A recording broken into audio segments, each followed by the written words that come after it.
உன்ன மாதிரி ஒரு சுயநலவாதி உண்மையான காதல்ல விடுறதுக்கு வாய்ப்பு இருக்கா? கஷ்டம்னு நினைக்கிறேன்.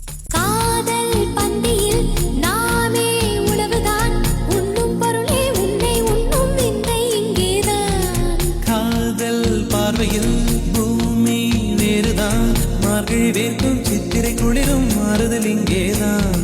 உன் குளிருக்கு இதமாய் என்னை அடிக்கடி கொளுத்து, என் வெயிலுக்கு சுகம்தான் உன் வேர்வையில் நினைத்து. காதல்